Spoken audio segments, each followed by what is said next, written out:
Insulin आपके शरीर में बढ़े हुए स्तर से आपको आने वाली किसी भी समस्या जैसे इंसुलिन रेजिस्टेंस या डायबिटीज़ के बारे में फोरवार्न कर सकता है, यानी वो एक खतरे की घंटी बन सकता है और आने वाले खतरे का एक इम्पॉर्टेंट प्रेडिक्टर है, वो भी कई साल पहले। आज के इस एपिसोड में हम आपसे बात करेंगे, अगर आपके शरीर में इंसुलिन के लेवल्स लगातार हाई बने रहते हैं तो उनका क्या क्या नुकसान आपके शरीर को होता है। अगर आप इस पर थोड़ा सा ध्यान देकर सुनेंगे तो आपको शायद अंदाज़ा होगा कि हमारी लाइफ में होने वाली अधिकांश डिजीज़ का कहीं ना कहीं ओरिजिन हमारे मेटाबॉलिक डिसफंक्शन से है, और मेटाबॉलिक डिसफंक्शन के कोर में इंसुलिन नाम का ये हार्मोन हमेशा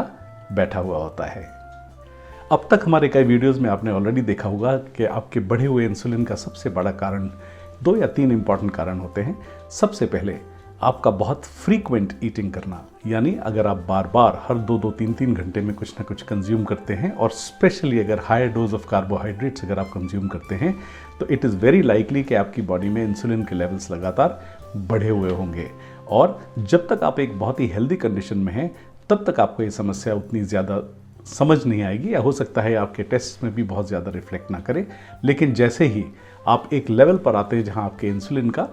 की एफिशिएंसी, काम करने की एफिशिएंसी जब धीरे धीरे ढलने लगती है और आपके इंसुलिन के लेवल्स बढ़ने लगते हैं, बॉडी उससे कोप अप करने के लिए इंसुलिन के लेवल्स को बढ़ाने लगती है, तब आपके इंसुलिन के लेवल्स आपको हाई हर टेस्ट में मिलने लगते हैं। और वो कितने हाई होते हैं ये डिपेंड करता है आप उसको कैसे मैनेज करते हैं, या कितनी तेज़ रफ्तार से आप इंसुलिन रेजिस्टेंस की तरफ चल रहे हैं या भाग रहे हैं।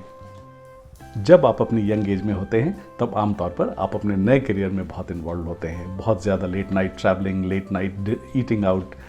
बहुत लंबे लंबे ट्रैवलिंग शेड्यूल्स, इसके अलावा काफ़ी हाई स्ट्रेस जॉब्स, इन सब के चलते आपके शरीर में कॉर्टिसोल और एपिनेफ्रिन जैसे स्ट्रेस हार्मोन्स का सिक्रीशन होता है जो इंसुलिन के एक्शन को लगातार ब्लॉक करता है या इनहिबिट करता है, जिसकी वजह से बॉडी उसको कोप अप करने के चक्कर में और भी ज़्यादा इंसुलिन बनाती है और आपको इंसुलिन रेजिस्टेंस की तरफ धीरे धीरे लेकर जाने लगती है। यह तो हुआ हाई इंसुलिन लेवल्स के होने के कुछ कारण। अब अगर आप हाई इंसुलिन लेवल्स को अपने शरीर में मेंटेन करते हैं तो उनसे क्या क्या नुकसान आपको हो सकते हैं, यदि आप ये जानेंगे तो आप शायद एक बहुत बेहतर तरीके से इस बात को समझ सकेंगे कि हमारी अधिकांश सिकनेसेस, चाहे वो कार्डियक एलिमेंट्स हों, रीनल इश्यूज़ हों, किडनी से रिलेटेड प्रॉब्लम्स हों, हमारे लिवर के डिसफंक्शंस हों, हमारी मेमोरी, हमारे मेटाबॉलिक जितने भी फंक्शंस होते हैं, उन सब पर सीधा सीधा इफ़ेक्ट हायर इंसुलिन लेवल्स का पड़ता है।